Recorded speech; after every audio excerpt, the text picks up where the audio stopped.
Hello students, good morning. आज हमारी book का पहला टॉपिक है समष्टि अर्थशास्त्र का परिचय। वैसे समष्टि अर्थशास्त्र आपके लिए कोई नया शब्द नहीं है। पिछली कक्षा में हमने आपको समष्टि और व्यष्टि दोनों शब्दों में अंतर को समझाया था। आज हम फिर से इस बात को समझा रहे हैं कि व्यष्टि अर्थशास्त्र में हम आर्थिक समस्याओं का अध्ययन व्यक्तिगत स्तर पर किया जाता है, जैसे एक व्यक्ति, एक परिवार का अध्ययन या एक फर्म का अध्ययन, एक उपभोक्ता, एक व्यक्तिगत बाजार का अध्ययन, एक व्यक्तिगत उद्योग का अध्ययन। जो कि समष्टि अर्थशास्त्र में हम संपूर्ण अर्थव्यवस्था, इकोनॉमी एज ए होल के स्तर पर आर्थिक समस्याओं का अध्ययन किया जाता है। एडवर्ड स्पीरो के अनुसार समष्टि अर्थशास्त्र संपूर्ण अर्थव्यवस्था के कार्यकरण से संबंधित है।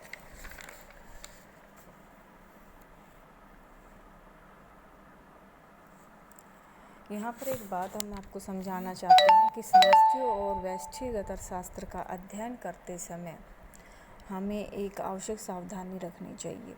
वो सावधानी यह है कि समष्टि अर्थशास्त्र में हम एग्रीगेट फॉर्म का अध्ययन करते हैं, मतलब समुच्चयों का अध्ययन करते हैं, जैसे कि समग्र मांग। तो यहाँ पर व्यष्टिगत अर्थशास्त्र वाली मांग नहीं है, यहाँ किसी एक व्यक्ति की मांग नहीं है, बल्कि यहाँ पर हमारा मतलब है कि समस्त वस्तु और सेवाओं की समूची अर्थव्यवस्था के सभी क्षेत्रों द्वारा की गई मांग से है।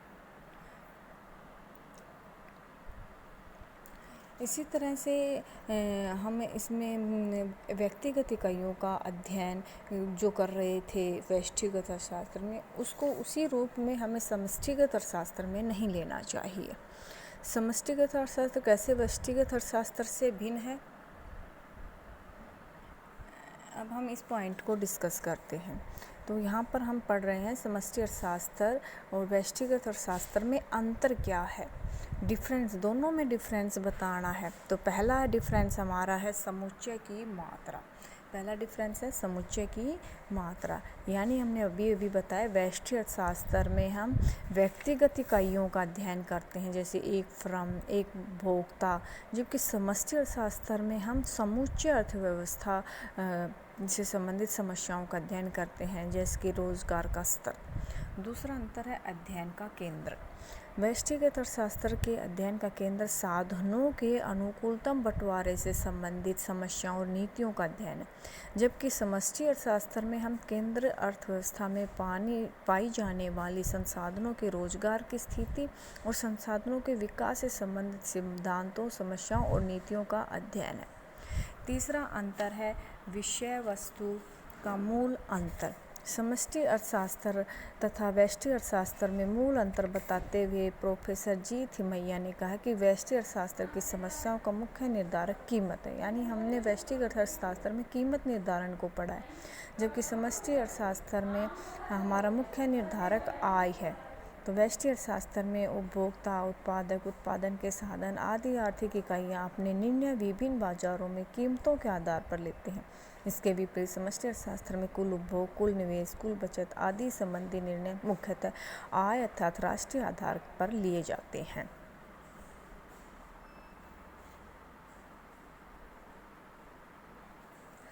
अध्ययन की विधियाँ। व्यष्टि अर्थशास्त्र के सिद्धांत का निर्माण करते समय हम यह मान लेते हैं अन्य बातें समान रहने पर। हमने व्यष्टिगत अर्थशास्त्र के अंदर बार बार जो भी जैसे मांग का नियम पढ़ा था, हम बार बार बता रहे थे अन्य बातें स्थिर रहने पर या अन्य बातें समान रहने पर, लेकिन समष्टिगत अर्थशास्त्र में हम इस तरह की मान्यताएं नहीं लेते हैं।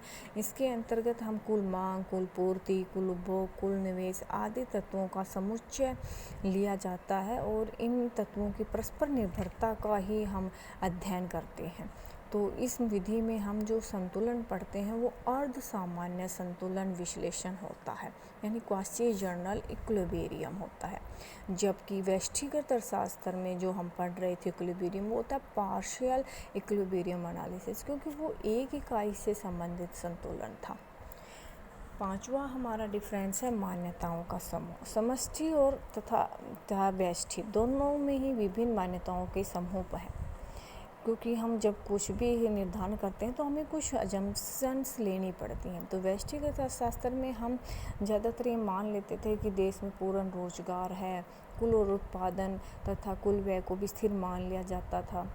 साधनों के अनुकूलतम बंटवारा कैसे होता है, कैसे विभिन्न आर्थिक इकाइयाँ संतुलन की स्थिति को प्राप्त करती हैं, इस तरह के हम अध्ययन प्राप्त कर रहे थे। लेकिन समष्टि अर्थशास्त्र में सामान्यतः मान्यता संसाधनों का बंटवारा अनुकूलतम होता है। इसके आधार पर हम राष्ट्रीय संसाधनों को पूर्ण रोजगार कैसे प्राप्त होता है, इसका अध्ययन करते हैं। यहाँ पर एक बात जो हमें डिस्कस करनी थी वो ये है, ये बहुत इम्पोर्टेंट क्वेश्चन है, समष्टि व्यष्टि विरोधाभास। आखिर ये विरोधाभास क्या है? यहाँ पर हम ये विरोधाभास ये समझाना चाहते हैं कि ज़रूरी नहीं कोई एक चीज़ है वो एक उपभोक्ता पर या एक व्यक्ति पर, एक बाज़ार पर, एक फर्म पर लागू हो रही है तो वो एज ए होल इकोनॉमी पर भी वैसे ही लागू होगी। जैसे उदाहरण के लिए एक व्यक्ति बचत करता है, ये बहुत अच्छी बात है, बचत करना तो हम सभी मानते हैं। लेकिन अगर तो ये एक गुण है, व्यष्टिगत अर्थशास्त्र के तरीके से अगर हम इसे देखें तो ये गुण है। लेकिन अगर ये सभी व्यक्ति अगर बचत ही करने लग जाएं, उपभोग ना करें, व्यय ना करें, तो फिर ये वो एज ए होल इकोनॉमी के लिए ये सही नहीं है। तो इसे ही हम कहते हैं कि जो बात एक व्यक्ति के लिए सही है वो एक अर्थव्यवस्था के लिए सही नहीं है। ओके, अब नेक्स्ट टॉपिक हमारा है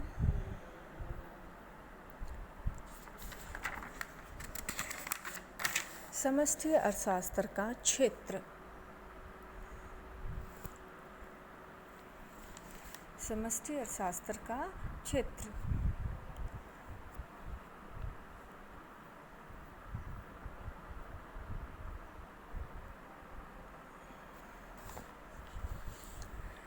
समष्टि अर्थशास्त्र का क्षेत्र है हमारा राष्ट्रीय आय का सिद्धांत।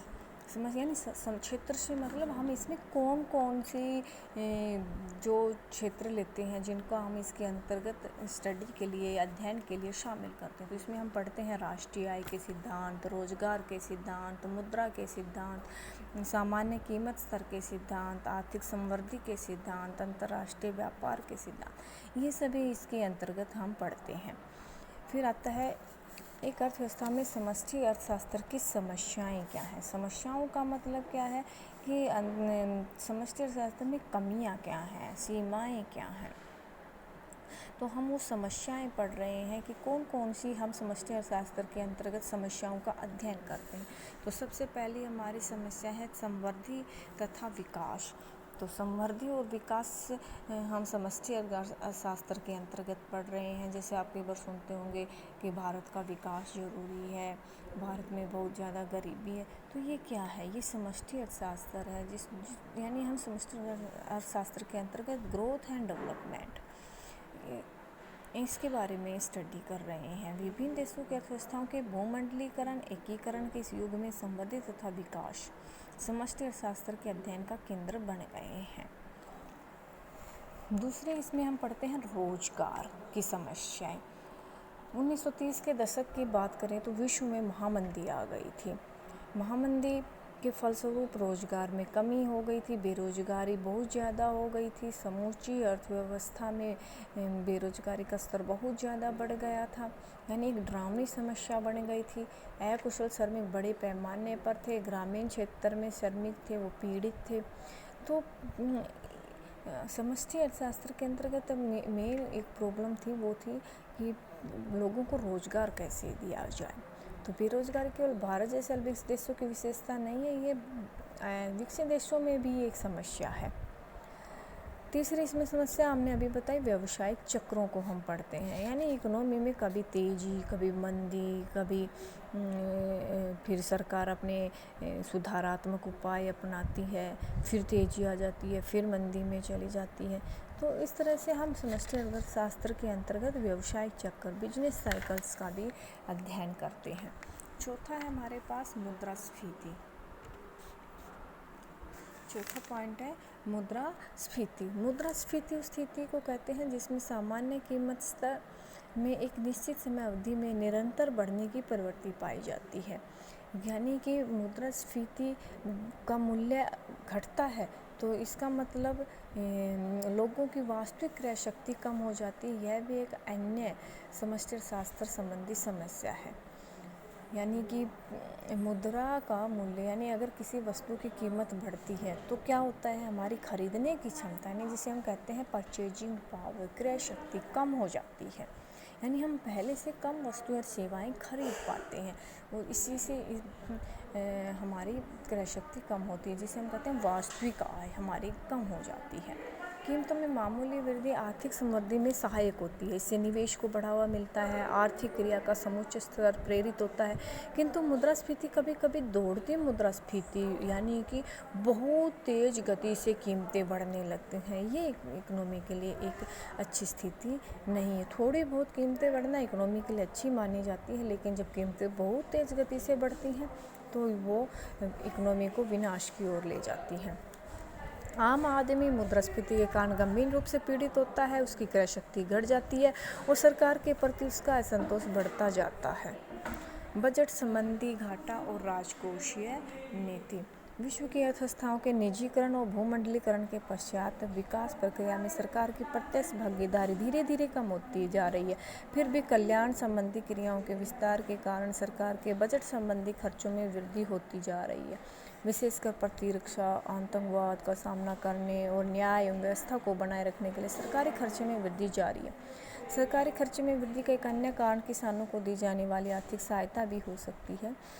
भारत जैसे देशों में सरकारी खर्चे का बहुत बड़ा भाग हम गैर विकास क्रियाओं पर खर्च कर देते हैं, जबकि हमें अपना पैसा है वो विकासात्मक क्रियाओं पर खर्च करना चाहिए, जबकि हम उसका बहुत बड़ा हिस्सा गैर जो जैसे प्रशासन पर व्यय, पुलिस पर व्यय, तो ये गैर विकासात्मक क्रियाएं होती हैं। विकासात्मक क्रियाएं होती हैं जैसे कि सड़क बनाना या बैंक या पुल बनाना, ये विकासात्मक खर्च होते हैं।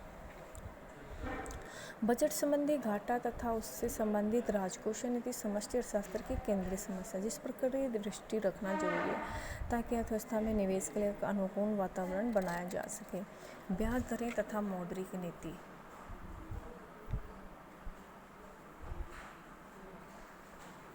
ब्याज दरें तथा मौद्रिक नीति का संबंध उन मौद्रिक उपायों से है जिनके द्वारा सरकार अर्थव्यवस्था में ब्याज की दर, मुद्रा की पूर्ति में परिवर्तन लाती है।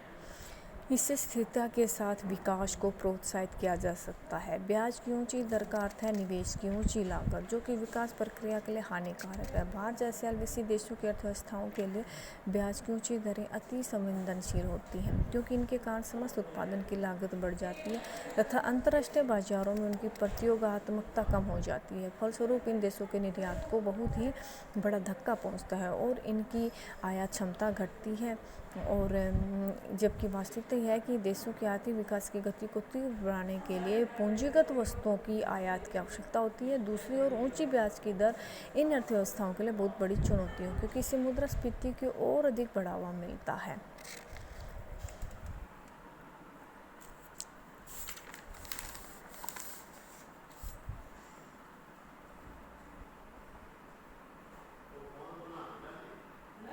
समष्टि अर्थशास्त्र के लक्ष्य तथा उपकरण तो हम पहले भी बता चुके हैं। समष्टि अर्थशास्त्र का लक्ष्य है समृद्धि तथा विकास, रोजगार, आर्थिक स्थिरता, ये हमारे लक्ष्य हैं। इन लक्ष्यों को प्राप्त करने के लिए हमें कुछ उपकरणों की जरूरत पड़ती है। हम ये लक्ष्य कैसे प्राप्त करते हैं, तो इन लक्ष्यों को प्राप्त करने के लिए हम समष्टि अर्थशास्त्र में राजकोषीय और मौद्रिक नीति पढ़ते हैं। राजकोषीय नीति के द्वारा सरकार अपने व्ययों को और ऋण को इनको नियंत्रित करती है, जबकि मौद्रिक नीति के द्वारा बैंकिंग प्रणाली पर यानी नियंत्रण करती है। और ये दोनों ही देश में एक अर्थव्यवस्था में मुद्रा नीति पर नियंत्रण करती हैं। तो ये दोनों नीतियाँ एक दूसरे के पूरक हैं, प्रतियोगी नहीं हैं। राजकोषीय तथा मौद्रिक दोनों उपकरणों को हम एक साथ प्रयोग में लाते हैं। समष्टि अर्थशास्त्र के निर्धारित लक्ष्यों की प्राप्ति के लिए हम इन दोनों उपकरणों का प्रयोग करते हैं। तो हमने लक्ष्य बताए, समृद्धि तथा विकास, रोजगार, आर्थिक स्थिरता। अब हमारा क्वेश्चन है समष्टि अर्थशास्त्र की सीमाओं का मतलब कमियां क्या हैं इसमें। तो पहली कमी हमारी है रचना का तर्क दोष। इसका मतलब समष्टि अर्थशास्त्र में जो हमने रचना यानी कि जो हमने व्यक्तिगत इकाइयों के लिए जो बात हमने प्रयोग करी इस व्यष्टिगत अर्थशास्त्र में, वो समष्टिगत अर्थशास्त्र में होना ज़रूरी नहीं है। जैसे मैंने पहले भी एक उदाहरण दिया था बचत, तो बचत एक व्यक्ति के लिए तो अच्छी है, लेकिन एक इकोनॉमी के लिए अगर सभी व्यक्ति बचत करने लग गए उस देश के, तो फिर खर्च कौन करेगा, उपभोग कौन करेगा। तो ये एक दोष है। तो रचना का तर्क दोष पाया जाता है, ये इसकी कमी। दूसरा, तर्क दोष का मतलब जो बात व्यष्टिगत अर्थशास्त्र के लिए अच्छी, जरूरी नहीं वो समष्टिगत अर्थशास्त्र के लिए भी अच्छी हो। जैसे एक और उदाहरण के द्वारा समझा सकते हैं। जैसे एक बैंक में ग्राहक आता है और वो अपना अकाउंट बंद करवा लेता है, अपना सारा पैसा निकलवा लेता है, तो बैंक को कोई फ़र्क नहीं पड़ता। लेकिन अगर उस बैंक के सारे ग्राहक आ जाएँ अपना अकाउंट बंद करवाने के लिए, तो वो बैंक का दिवालिया निकल जाता है। तो व्यक्तिगत बात तक तो ठीक है, लेकिन जब बात समष्टिगत अर्थशास्त्र की आती है तो वो सही नहीं रहती है। अब सेकंड कमी है विजातीय इकाइयाँ।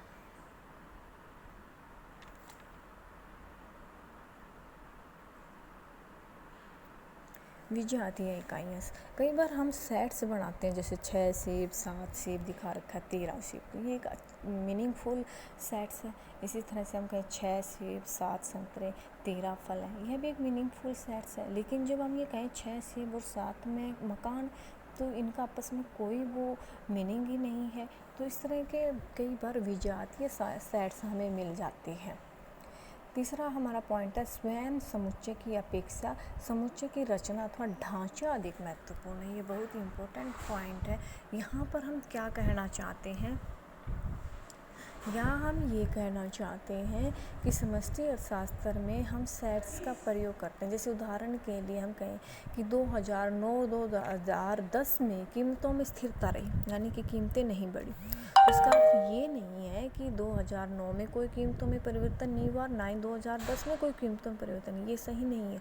इसका मतलब ये है कि हो सकता है 2009 में कुछ वस्तुओं की कीमतें घट गई हो, कुछ की बढ़ गई हो। इसी तरह से 2010 में तो सामान्य कीमत स्तर लेकिन देश का स्थिर आता है। तो ये यहाँ पर ये कमी है कि हम सिर्फ स्वयं समुच्चय यानी उसके ढांचे का अध्ययन नहीं कर रहे हैं, सिर्फ रचना का। हमने ये देख लिया कि कीमत स्तर स्थिर है, तो कीमत स्तर स्थिर है इसका मतलब ये नहीं कि कीमतों में वृद्धि या कमी नहीं हुई है। समुच्चयों के विभिन्न प्रभाव। समष्टि अर्थशास्त्र की एक अन्य सीमा यह भी है कि अर्थव्यवस्था के विभिन्न क्षेत्रों पर एक समुच्चय के विभिन्न प्रभावों का अध्ययन नहीं किया जाता है।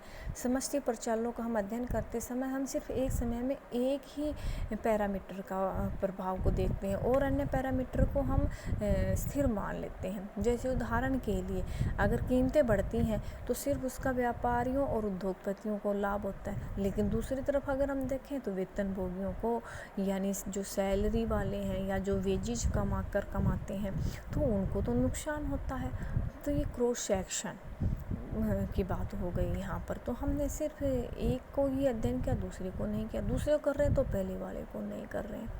अतः लोगों की निर्धनता अथवा जीवन की गुणवत्ता का मूल्यांकन करते समय हम प्राय उनकी प्रतिव्यक्ति और उपभोग को प्राचार मान लेते हैं और इस तथ्य की अपेक्षा करते हैं कि भले ही समय के साथ औसत प्राचार में निरंतर वृद्धि हो रही हो, फिर भी उन लोगों की कुल संख्या में भी वृद्धि हो गई है जो निर्धनता रेखा से नीचे रहते हैं। क्या समष्टि अर्थशास्त्री जो भारत में प्रति व्यक्ति आय में हुई वृद्धि का शोर मचाते हैं, आय के वितरण पर ध्यान देते हैं? यही कमी हम बता रहे हैं कि प्रति व्यक्ति आय बढ़ गई, इसका मतलब ये नहीं है कि देश में विकास हो गया। प्रति व्यक्ति आय जब सही होती है जब आय का वितरण सही हो, यानी कि अगर इकोनॉमी में 10 आदमी हैं तो 2 की आय बढ़ गई और 8 की नहीं बढ़ी, तो वो सही वितरण नहीं है। आय तो बढ़ी हुई आ जाएगी लेकिन वो आय का वितरण तो सही नहीं है। तो सही आर्थिक विकास वो होगा जब देश के 10 लोग हैं तो 10 लोगों की आय बढ़नी चाहिए।